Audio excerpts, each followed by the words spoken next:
Merhaba Papatya Örgü Dünyası YouTube kanalıma hoş geldiniz. Bugün sizlerle birlikte bu gerçekten çok şık görünen motif modelini çalışacağız. Sadece 3 renkten oluşuyor ve gerçekten çok basit. Böyle karşıdan göründüğünde sanki zormuş gibi geliyor ama sadece bir motiften sonra ezberleyeceğiniz bir model. Hemen iplerimden bahsetmek istiyorum. Arkadaşlar Alize'nin Cotton Gold ipini kullandım. Kahverengi, sarı ve krem rengi kullandım. Sizler dilediğiniz 3 rengi kullanabilirsiniz. Sadece 3 renkle yapılabilen bir model. Onu da belirtmek istiyorum. Bazen arkadaşlar 2 renkle yapsak olur mu diyorlar ama maalesef sadece 3 renkle bu modeli çıkarabiliyoruz. Kullandığım tığ numarası ise 2.50 milimlik tığ. En büyük özelliği ise bu motiflerin şöyle birleştirdiğinizde birbirini tamamlayan bir model. Şöyle yönlerini de bulursak, evet, yönlerini bulduğumuzda birbirini tamamlıyor arkadaşlar model. Bununla çok güzel yelekler, hırkalar, bebek battaniyeleri yapabiliriz. İleride de inşallah yapacağız. Evet, isterseniz öncelikle hemen bu motifin yapılışına geçelim. Geçmeden önce minik hatırlatmamı yapmak istiyorum. Biliyorsunuz ki kanalım tamamen ücretsiz. Kanalıma ücretsiz bir şekilde abone olup bildirimleri açıp bir de bu videoyu beğenirseniz hem bana destek olmuş olursunuz hem de bu videoların devamlılığını sağlamış olursunuz diyorum ve hemen bu muhteşem motifin yapımına geçiyorum. Öncelikle kahverengi ipimle başlıyorum. İpimi halka haline getirdim. Birleştiği noktadan tutuyorum ve buraya bir zincir çekiyorum. Tığın başını doladım. Çektiğim zincire şu şekilde batıyorum. Bakın. Şu şekilde battım ve ikili bir trabzan yapıyorum. 1 2. Şöyle buraya bir trabzan yapmış oldum. İkinci ikili trabzanı yapıyorum. Ve üçüncü ikili trabzan. Yani yan yana 3 tane ikili trabzan yaptım. 2 zincir halkamın içine batıyorum ve 3 tane ikili trabzan yapıyorum. Bu şekilde 4 tane grup yapacağız. Aralara 2 zincir çekerek 3. grubu yapıyorum. 2 tane, pardon, 3 tane ikili trabzan, 2 zincir ve sihirli halkamın ortasında küçültüp sonuncu grubumu yapıyorum. 3 tane ikili trabzan. Sihirli halkamın ipini tutup iyice ortayı küçültüyorum. 2 zincir çekiyorum ve ilk yaptığım trabzan tepesine batıp kaydırmayla kapatıyorum. Bir zincir çektim. İpimi kesiyorum. İlk başta şöyle ortadan başlıyorum. Hemen burada sihirli halkamı bir düğüm atıp saklıyorum. Çözülmemesi için sizler de ayrıntılı bir şekilde saklarsınız. Evet. Şimdi krem ipimle başlıyorum. İpime bir düğüm attım. Herhangi bir köşeden ipimi şöyle bir sık iğne ile bağladım. Tığın başını doladım. Hemen şuradaki ilmeğe batıyorum. Burada ikili trabzan yaparak bir tane trabzan yapmış oldum. 2 ve 3. Arada 2 zincirim var. Tekrar aynı boşluğa 2 tane ikili trabzan yapıyorum. 3. trabzanımı yarım yapıyorum. Yani 2 ilmek kapattım. İkisi tığımda ve hemen sarı renge geçiyorum. Şöyle 2 ilmeğimin arasından sarıya geçireceğim. Ve hemen şu sarıyı buraya bir düğüm atarak sabitleyeceğim. Çünkü daha sonra sökülmesini istemiyorum. Evet. sıkıca sabitledim. Garanticiyim biliyorsunuz. Ve tığın başını doluyorum. Arkada krem ipimi yürüterek ikinci boşluğa batıp 3 tane ikili trabzan yapıyorum. 2 zincir, 2 tane ikili trabzan, üçüncüyü sadece 2 ilmek kapatıyorum. 2 ilmeği kremle kapatıyorum. Şöyle sarı ipimi arkada yürütmeyi unutmuyorum. Bakın burada da artık ipim var. Onu da yürüteceğim. Yine buraya 3 tane ikili trabzanımı yapacağım. İplerimi de tabii ki saklayarak 3 tane ikili trabzanımı yaptım. 2 zincir ve yine 2 tane ikili trabzan. Üçüncüyü yarım. 2 ilmeği sarıyla kapatıyorum. Arkada ipimi yürütüyorum. İplerimizi muhakkak arkada yürütelim ve son olarak yine sarıyla 3 tane ikili trabzan, 2 zincir ve yine burada 2 tane ikili trabzan, üçüncüyü yarım kapatacağım. Kreme geçtim, kremle kapattım ve sıramın sonuna geldiğim için ilk yaptığım şöyle trabzan tepesine batıyorum, kaydırmayla kapatıyorum. Sarı ipim arkada yine yürütmek için. Burada bakın yine arkadan batıyorum, sabitliyorum. Şöyle iplerim karışmasın. Evet. Burada yine tığın başını doladım. Yine ilmeğe batarak ikili trabzan yapıyorum ki zincir pek hoş görünmüyor bunda. O yüzden bunu yapıyorum. Zincir de direkt çekebilirsiniz burada. Evet, ikili trabzanımı yaptım. Hemen bu boşluğa çektiğim zincirle beraber 3 tane ikili trabzan yaptım. Sarı ipimi arkada yürütüyorum. Hemen köşeye geldim. Köşeye yine 3 tane ikili trabzan, 2 zincir. İplerimi yeni açtığım için biraz zor geliyorlar. Kusura bakmayın. Ve yine burada üçüncüyü yarım kapatacağım. 3 tane ikili trabzan yapmış olacağım. Bakın üçüncüyü yarım. Hemen sarıya geçiyorum. Buraları dikkatli seyrederseniz dediğim gibi birinci motiften sonra ezberlemiş olacaksınız. Bakın köşeyi bitirdikten sonra hemen bu ortadaki boşluğa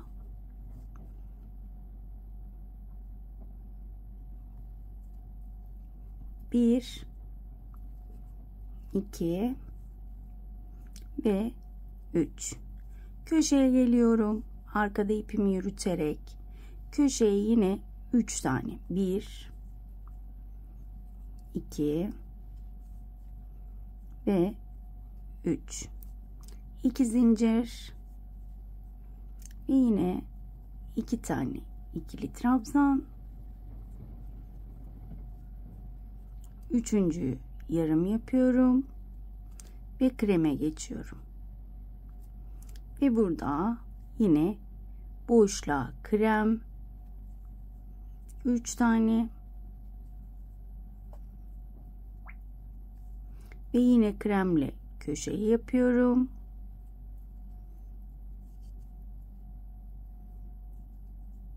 Arkada sarı ipimi yürüterek. Buraları çok kesmek istemedim. Kafanız karışmaması için köşemi tamamlıyorum. Üçüncüyü yine sarıyla kapatıyorum. Eğer hızlı ördüğümü düşünüyorsanız videoyu yavaşlatabilirsiniz. Şöyle net miyiz? Evet. Yine bakın sarı. Son köşemize geldik.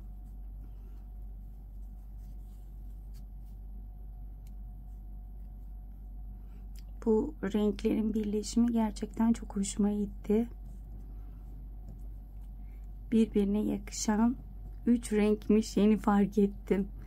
Evet. 2 zincir çekiyorum. Yine buraya 2 tane ikili trabzan. Yine burada üçüncüyü yarım ve kremle kapatıyorum. Şöyle biraz sıkıştırıyorum ve ilk yaptığım trabzan tepesine batıyorum. Kaydırmayla kapattım. Şöyle bakın, 1 2 3. sıradayız. Şimdi 4. sıraya geçeceğiz. Yine burada sık iğne ile başlıyorum. Tığın başını doladım. Hemen şuradaki ilmeği batıyorum ve burada ikili bir trabzan yapıyorum. Bir trabzan yapmış olduk. Daha sonra şöyle yine sarı ipimi arada yürütüyorum. Kremle devam ediyorum. Bakın şöyle göstermek istiyorum. Evet. Hemen yanındakine batıyorum. 3 tane ikili trabzan, üçüncüyü yine yarım kapatacağım. Şöyle yarım kapattım. Bu sefer kahverengiye geçeceğiz arkadaşlar. Kaçıncı sıradayız? 1 2 3 4. sıradayız. Evet. Şöyle kahverengi ipimi aldım. Geçirdim ve tabii ki düğüm atacağım. Şöyle hemen düğümümü atıyorum. Artık 3 iple devam edeceğiz. Hemen köşeye geldim. İpimi sıkıştırıyorum şöyle. Bakın 2 ip arkada ve hemen buraya kahverengi ile bir köşe yapıyorum. Yani 3 tane ikili trabzan, 2 zincir, 3 tane ikili trabzan, üçüncüyü yarım kapatıyorum. Evet, üçüncüyü yarım kapattım ve burada şöyle sarı ipimi alıyorum. Bakın şurada sarıyı gördüğümüzde sarı ile devam edeceğiz demektir. İplerimi şöyle sıkıştırıyorum ve 2 boşluğa da sarı ile devam ediyorum.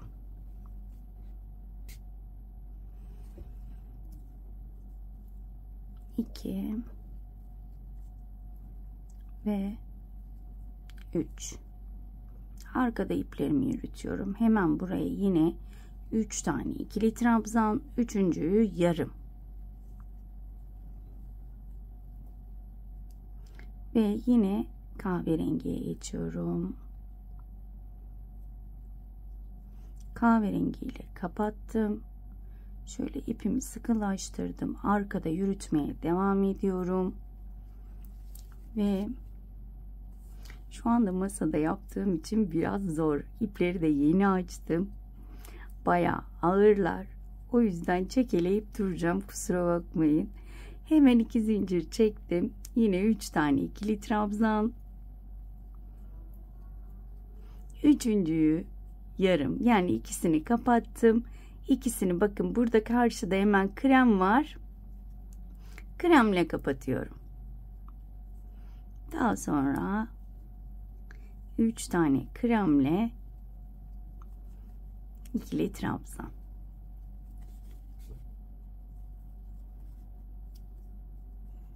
Diğer boşluğa da yine kremle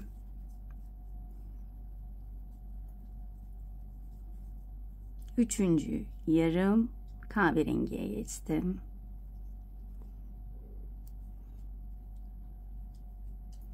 Bu şekilde eminim ki anlaşıldı arkadaşlar. Buraya da geldim. Bakın burada yine sarı ve bu şekilde buraya kadar devam edeceğim.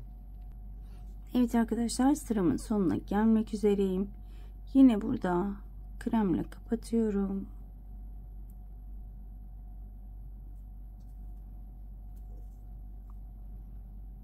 Evet. Şöyle iplerimi düzelttikten sonra ilk yaptığım trabzanın tepesine battım. Kaydırmayla kapattım. 4. sırayı bitirmiş olduk. Yine burada boşluğa batıyorum. Sık iğne, tığın başını doladım. Hemen aradaki ilmeğe batıyorum ve ikili trabzan. Dediğim gibi bu zor geliyorsa hemen burada 3 tane zincir çekebilirsiniz. Arkadaki 2 ilmeği de, iplerimi de yürütüyorum. Yine burada 3 tane ikili trabzan yapmış oldum.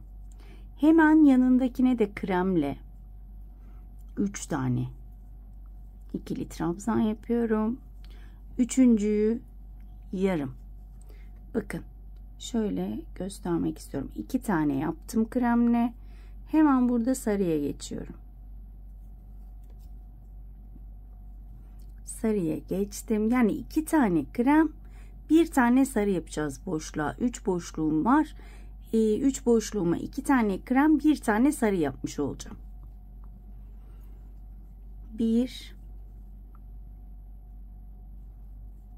2 üçüncüyü yarım kapatıyorum ve kahverengiye geçiyorum.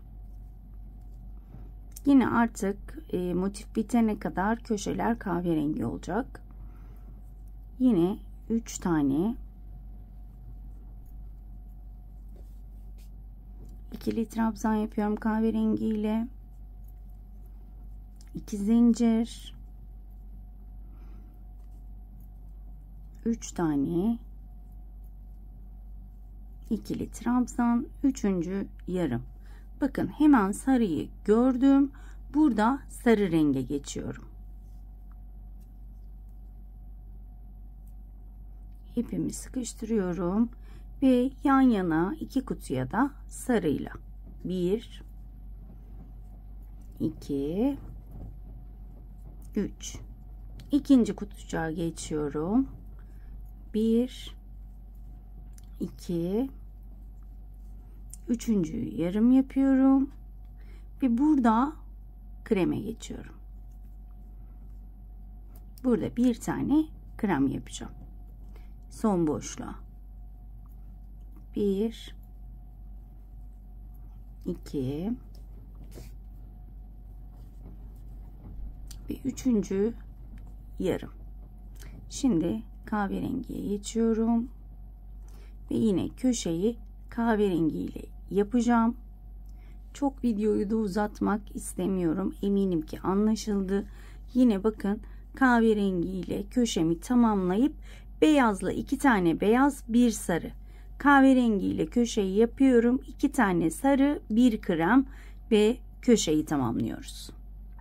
Evet arkadaşlar, sıramın sonuna gelmek üzereyim. Gördüğünüz gibi güzellik ortaya çıkıyor. Ve yine burada kremle kapatacağım. İpimi sabitleyeceğim. Ve ilk yaptığım trabzana şöyle batırıyorum. Kaydırmayla kapatıyorum. Ve yine aynı yöntemle ilk trabzanımı yapıyorum.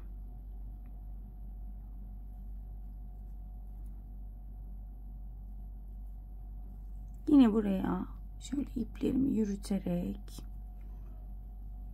3 tane ikili trabzanla başladım.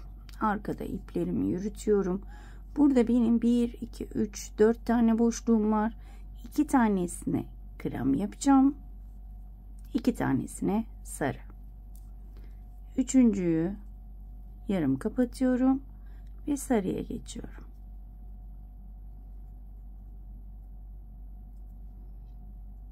Sarıyla kapattım. İpimi sıkıştırdım ve yine arkada yürütüyorum. Hemen yan yana 2 tane sarı. 1 2 ve 3. Hemen son boşluğa geçiyorum. 1 2 Ve üçüncü yarım. Hemen kahverengiye geçiyorum. Kahverengiyle kapattım. Yine köşemi tamamlıyorum. Yine 3 tane ikili trabzan, 2 zincir ve 3 tane ikili trabzan,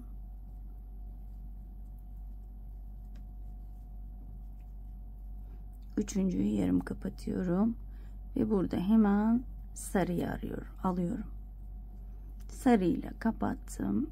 İpimi şöyle sıkıştırıyorum ve sarıyla yan yana 2 tane boşluğa 3'er tane ikili trabzan yapıyorum. 2 ve 3.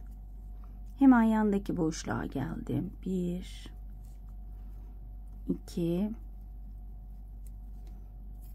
ve üçüncüyü yine yarım. Kremle kapatıyorum. Arkada iplerimi yürütüyorum. Şöyle elimle bir düzelteyim. İpi çok arkada yürüttüklerimizi çok germeyin. Toplaşabilir, büzülebilir. O yüzden biraz gevşek bırakalım yürütürken. Bakın şöyle ipleri toplarken şu alttan yürüttüğümüz iplerle beraber örersek daha da güzel olur. 1 2 ve 3. Son boşluğa geçiyorum. Son boşluğu da aynı şekilde 3 tane ikili trabzan,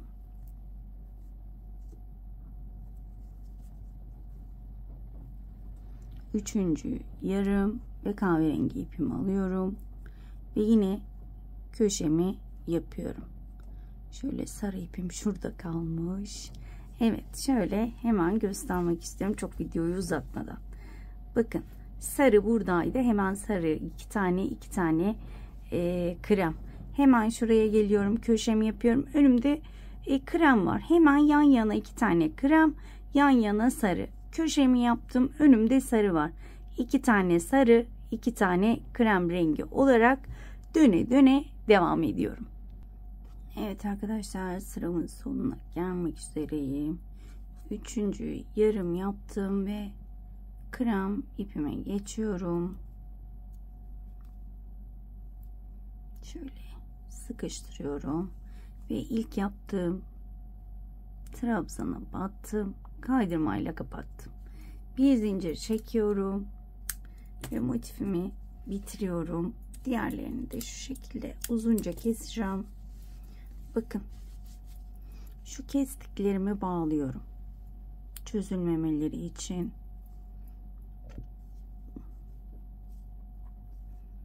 Daha sonra şunu alıyorum ve şu toplu ilmeklerin arasından geçiriyorum. Bunları bu şekilde yaptığınızda kesinlikle çözülmeyecektir. Şuna bakıyorum hemen. Şunu da içeriden yürüttüm. İlmeklerinizi bu şekilde saklayabilirsiniz.